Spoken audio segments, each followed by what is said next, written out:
Ikinagagalak ko po kayong makita muli. Sana po nagagalak din po kayo na makita ako muli. At ikinagagalak din po ninyong makita muli ang inyong mga kasama. Salamat po, Panginoon. Ako po'y excited dahil nawala po ako ng ilang linggo. Yung pinakahuli ko pong nag-attend ay yung lumaban si Manny Pacquiao. At na-cancel po yung aming klase. Alam po ng Panginoon ang aking pagnanasa kung paano ko po namimiss ang ating gawain, ang pagsamba na kasama ng mga kapatid. Iba pa rin po yung makasama mo ang mga kapatiran, ang mga binabanal ng Diyos sa araw-araw. Binabanal po no kasi hindi pa po tayo tapos. Amen? Kagabi po ako po ay tinatanong ng ating pastor kung kumusta po ako, at nakahanda na po ba? Ang sabi ko po sa kanya, meron pong mensahe sa aking puso pero hinihintay ko po ang approval ng Panginoon. Sa isang mangangaral po, sa isang lingkod po ng Panginoon, alam po natin maraming bagay na minsan nandyan sa isip mo, nandyan sa puso mo, pero hindi po yun ay isang yung assurance na yun po ang salita ng Panginoon. So I kept on praying and praying and praying. Ako po'y gumising ng madaling araw, nananalangin kung ano ang mensahe ng Panginoon.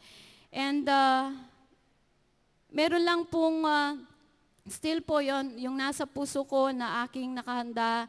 Wala po. Sige po, nananalangin and I kept on reading and reading the Bible at ako po'y nananalangin na ibigay ng Panginoon ang kanyang puso sa atin sa umagang ito. And He led me sa aking pagbabasa po, sige nagbabasa, and He led mo po sa libro ni Joel. Tayo po ay makikinig, magbabasa ko ng mga salita ng Panginoon na sana po sa aking pagsasalita, hindi po ako ang inyong makita, kundi po ang Panginoon.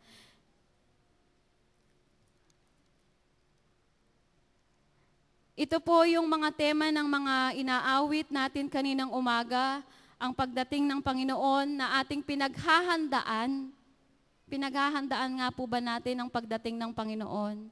Hindi po yung Pasko na darating, na kung saan ang lahat ng tao'y naliligalig, kung ano ang mga regalo, hindi pa ako nakapamili, hindi pa ako nakapagbalot, ano ang handa ko, saan ako pupunta, saan ako magmamano. Ang lahat ng tao po ay iba't ibang paghahanda ang ginagawa. Ano po bang klaseng paghahanda ang ating ginagawa sa pagtatapos ng taong ito at sa ating pagharap sa bagong taon? Ano po, sana po higit pa po doon, yung paghahanda na ating ginagawa. Kanina po, yun po, ulit-ulit, ang pagdating ng Panginoon. Ano ba ang tungkulin ng isang mananampalataya sa pagdating ng Panginoon? Sa umaga pong ito, mayroon pong nais na gawin sa atin ng Panginoon. Iisa lang po ang narinig ko sa Kanya, at yun po ang ating babasahin. At tayo po ay susunod sa panawagan ng Panginoon sa atin sa umagang ito. Ating pong buksan ang ating mga Biblia sa Joel chapter 2.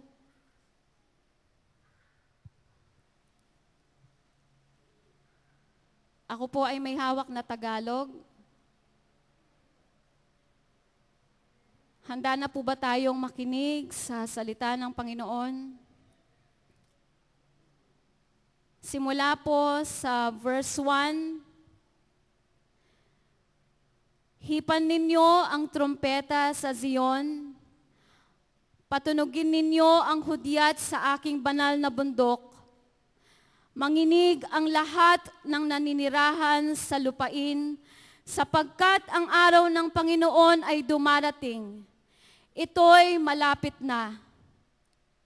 Isang araw ng kadiliman at pagkulimlim, araw ng mga ulap at makapal na dilim. Gaya ng bukang liwayway na kumakalat sa mga bundok, isang dakila at makapangyarihang hukbo ang dumarating. Hindi nagkaroon kailanman ng gaya nila, ni magkakaroon pa man pagkatapos nila, hanggang sa mga taon ng maraming salinlahi.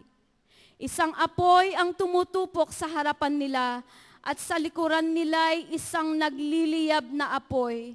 Ang lupain ay parang halamanan ng Eden sa harapan nila, ngunit sa likuran nila ay isang sirang ilang at walang nakatakas sa kanila. Ang anyo nila ay parang anyo ng mga kabayo at sila'y tumatakbong gaya ng mga kabayong pandigma. Gaya ng rumaragasang karwahe ay lumulukso sila sa tuktok ng mga bundok. Gaya ng hugo ng liyab ng apoy na tumutupok sa dayami. Gaya ng isang makapangyarihang hukbo na nakahanda sa labanan. Sa kanilang harapan ay nagdadalamhati ang mga tao. Lahat ng mukha ay namumutla. Sila'y sumasalakay na gaya ng mga mandirigma. Kanilang iniaakyat ang pader na gaya ng mga kawal. Bawat isa ay patungo sa kanya-kanyang lakad at hindi sila lumilihis ng kanilang mga daan. Hindi sila nagtutulakan sa isa't isa. Bawat isa ay lumalakad sa kanya-kanyang landas. Kanilang sinasagupa ang mga sandata at hindi sila mapahinto. Kanilang nilulukso ang lunsod. Kanilang tinatakbo ang mga pader. Kanilang inaakyat ang mga bahay. Sila'y pumapasok sa mga bintana na gaya ng magnanakaw.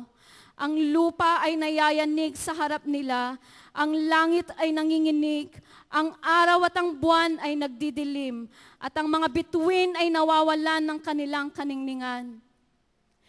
Pinatutunog ng Panginoon sa kanyang tinig, sa unahan ng kanyang hukbo, sapagkat ang kanyang hukbo ay napakalaki. Siya na nagsasagawa ng kanyang salita ay makapangyarihan, sapagkat ang araw ng Panginoon ay dakila at kakilakilabot. Sinong makakatagal? Ituloy po natin, gayunman ngayon, sabi ng Panginoon, manumbalik kayo sa akin ng inyong buong puso na may pag-aayuno at may pagtangis at pagdadalamhati. At punitin ninyo ang inyong mga puso at hindi ang inyong mga damit. Ulitin po natin, punitin ninyo ang inyong mga puso at hindi ang inyong mga damit. Manumbalik kayo sa Panginoon ninyong Diyos sapagkat siya'y mapagbiyaya at mahabagin. Hindi magagalitin at sagana sa tapat na pag-ibig at nalulungkot sa kasamaan. Sinong nakakaalam kung siya'y hindi magbabalik loob at malulungkot at mag-iiwan ng isang pagpapala sa likuran niya ng handog na butil at handog na inumin sa Panginoon ninyong Diyos. Ito po ang nais ng Panginoon sa atin sa umagang ito. Hipan ninyo ang trumpeta sa Sion. Magtakda kayo ng isang ayuno. Tumawag kayo ng isang taimtim na pagtitipon. Tipunin ninyo ang bayan. Pakabanalin ang kapulungan. Tipunin ang matatanda. Tipunin ang mga bata at ang mga sanggol na pasusuhin. Lumabas ang bagong kasal na lalaki sa kanyang silid at ang bagong kasal na babae sa kanyang silid. Tumangis ang mga pari, ang mga lingkod ng Panginoon sa pagitan ng portiko at ng dambana at kanilang sabihin, maawa ka sa iyong bayan o Panginoon at huwag mong gawing katatawanan ang iyong mana na hinahamak ng mga bansa. Bakit nila sasabihin sa gitna ng mga bayan, nasaan ang kanilang Diyos? Ang tanging mga salita po na narinig ko sa Panginoon ay manalangin. Manalangin, manalangin. Higit sa anumang bagay na paghahanda, ang manalangin bilang isang iglesia. Ang ating mga pastor na lingkod ng Panginoon ay tumangis. Tayo po na lingkod ng Panginoon na sinasabi po natin at tayo po iniisip natin at alam po natin na tayo po ay lingkod ng Panginoon. tayo po ay manangis para sa katawan ng Panginoon.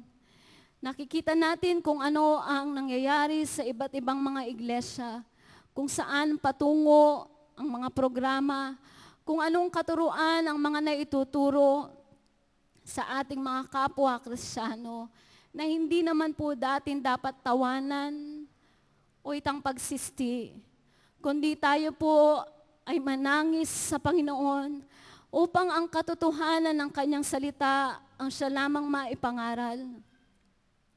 Marami pong tao ang mga naililigaw ng mga maling katuruan. Maaari pong ang iba sa ating mga kapamilya o mga miyembro ng ating tahanan ay nailalagay sa landas na yon. We pray for the church. We pray for the body of Christ. We pray for the young people. Sino po ba sa inyo dito ang tumungo sa lugar na ito dahil nais niyong makatagpo ang Panginoon? Sino po sa atin? Hindi po ba obligasyon ang ating itinungo rito? Na natatakot tayo, hindi tayo pagpapalain ng Panginoon dahil hindi tayo nag-a-attend o hindi tayo mag-a-attend? O dahil mayroong isang pananabik, isang pasanin sa iyong puso na kailangan mong tumungo sa banal na lugar na ito, sa binabanal na lugar na ito ng Panginoon, upang makiisa ang iyong puso, katulad po ng ating binasa sa mga unang verses ng chapter 2 na ito. I have asked the permission of Pastora Vicky patungkol po dun sa pangitain na kanyang nakita noong puminsang gabi na sila'y nananalangin at sila po ay nag-overnight dito, ang ating mga pastors, sila po ay nananalangin.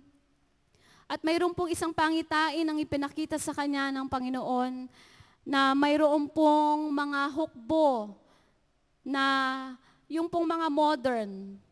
So yung mga bata dito, alam nila kung paano ipipicture yon dahil familiar kayo sa mga larong ginagawa ninyo sa computer.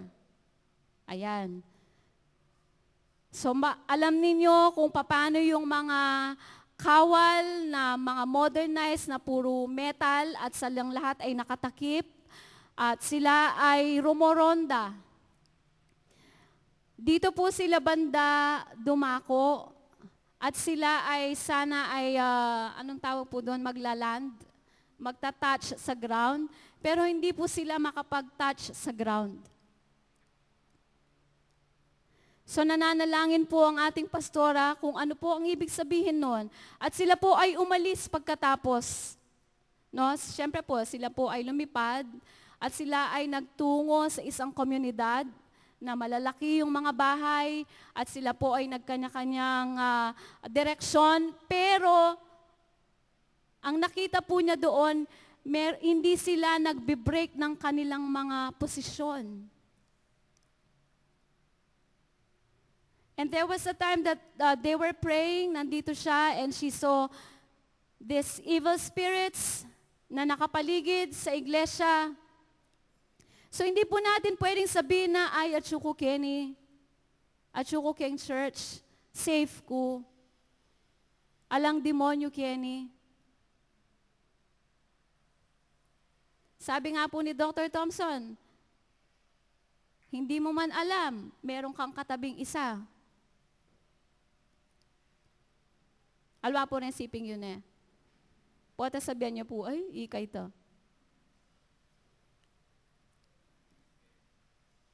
They are spirits. So kung paano po ang preparasyon na binasa natin, kung paano po i-describe ni Propeta Joel ang kanyang nakita, sa patungkol sa hakbo ng Panginoon na hindi po sila nagbe-break ng line at sila po ay malakas. Sila din po ay naghahanda. Ganyan din po ang ginagawa ng hukbo ng kadiliman. Mag-double time la po kasi they know. Alam po nila na palapit na ng palapit ang pagdating ng Panginoon. At alam po nila na palapit ng palapit ang kanilang kaparusahan. Ngayon po, ang ginagawa po nila ay nagre-recruit sila. Wala pong bayad. Ano pong bibigay nyo? Buhay nyo. Hindi po mahirap na sumali. Gusto nyo pong ma-recruit doon sa isang hukbo na para sa kadiliman o para sa isang hukbo na para sa kapangyarihan, sa katuwiran, sa kabanalan ng Panginoon. And so this morning, the Father is asking us to pray. Yun po ang salita ng Panginoon. That we pray and we grieve, we mourn for the church, for the body of Christ, for our children, for our pastors, for the church. Ang mga lingkod ng Panginoon, ang ating mga anak. Ipasanin po kayo sa inyong mga anak. Haala po, yako mo po. Ing ating pong itang hindi mo alam kung paano mo pupunitin ang iyong puso para sila ay lumapit at makilala nila ang Panginoon ng personal.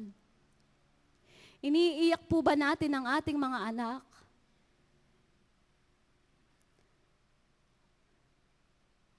They are not robots. Hindi po natin pwedeng pindutin at bigyan ng utos na sit down, rise up, sit down. Meron po silang sariling kaisipan. Ano po ba ang dapat nating gawin? Hindi ko po sinasabing wag silang disiplinahin. Dahil hindi po yun naaayon sa Biblia. Ang kailangan po ng ating mga anak ay disiplina. Na ngayon po ay naunawaan ko kung paano magdisiplina ng isang anak dahil ako po ngayon ay magulang na. Napakahirap po pala. Ang magbalanse kung ano ang tama at kung ano ang mali. At nang minsan po kaming mag-asawa ay umiyak, sabi ko, Panginoon, turuan mo kaming maging isang magulang. We do not know. There are things that we know, we thought is right. Minsan nakala natin tama, pero sa Panginoon hindi siya. Pero what I saw with the Lord is, siya po bilang isang ama, kung paano niya tayo pinapalaki. Isang mapagmahal, ngunit disiplinadong ama. Amen. So ngayon pong umagang ito, the altar is open. Pastor Raul, if we could worship the Lord and then kung ano po, kung sino po ang ililid ng Panginoon upang manalangin, magbigay po ng mga salita, mga propesiya ng Panginoon. What we will do this morning is to seek the heart of God. Ang manangis sa harap ng Panginoon because we are facing yung mga araw na walang kasiguraduhan, ang mga araw na mahirap, ang mga araw na kinatatakutan ng sanlibutan. Pero sa atin po na mananampalataya ng Panginoon, dahil wala pong tinagong sikreto ang Panginoon sa atin, He revealed His heart and He is revealing His heart if we will seek Him. Maaari po ba tayong manalangin bilang isang kongregasyon, bilang iisang ina at iisang ama, bilang mga anak, young people? Can you be serious? At magbigay galang tayo sa panalangin sa umagang ito. Maaari po tayong lumapit sa harapan, maaari po tayong nandyan sa upuan. Ang nais lang po ng Panginoon sa atin sa umagang ito ay lumapit sa Kanya, humingi ng tulong so that we will overcome. We will be victorious saints, not compromisers. I've been away for weeks. At alam ko po na-expose ako ng gusto, and it's really hard. Maraming bagay po ang nangyari sa loob ng maraming linggong yon. And I am fighting for Jesus. There are times na wala kang alam gawin kundi umiyak. Merong panahon na ikaw ay parang manlulupaypay. Pero sa kaloob-loobang ito, Panginoon, I want to fight for you. You have paid for this life, and I have to fight for this life. For your kingdom, for your glory, and for your honor. We have to fight for Jesus. He is fighting our battle, so we have to fight for the Lord. Let us not waste our time. Let us not waste the lives of our children by giving them pleasures of life. Let us not waste our time by not serving the Lord. Let us not waste our time by not responding to the call of our God. Naghahanda ang hukbo ng kadiliman. Anong klaseng paghahanda ang ginagawa ng hukbo ng Panginoon? Nasaan tayo ngayon? Ano ba ang ating ginagawa? Nasaan ang mga kawal? Nasaan ang mga pari? Nasaan ang mga saserdote ng Panginoon? Nasaan sila? And so this morning we pray, we will not judge. This is not a time of judgment. God has the right to judge people. We do not judge. We pray and we mourn and we grieve for the body of Christ.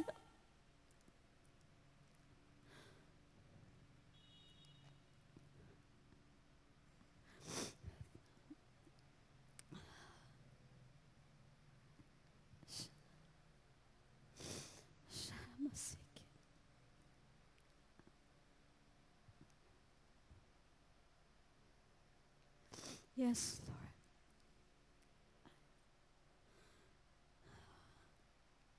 We are responding to you this morning, Lord. We want to respond correctly, Lord. Yung pong tama, Panginoon. Yung pong tama. We are not responding, hindi po dahil may nakakakita sa amin. It is you and I, Lord. You, ikaw at ako. Ikaw at ako. This is a day of consecration, Lord. This is a day of cleansing, Lord. This is a day of dedication. This is a day of commitment, Lord. This is a day of commitment to you, our God, who have fought for us. Nakilaban ka, Panginoon, para sa amin. Ibinigay mo ang iyong buhay para sa amin. Binayaran mo ang aming mga kasalanan ng iyong buhay, ng iyong dugo. Kaya nga po, Panginoon, tulungan mo kami na tumugon ng mabuti. Tumugon ng matuwid, Panginoon, sa iyo. Na hindi namin sasayangin ang mga araw sa bawat paglipas ng mga araw, Panginoon. We will waste our time, Lord, sa mga bagay na walang kabuluhan. Working and earning, Lord.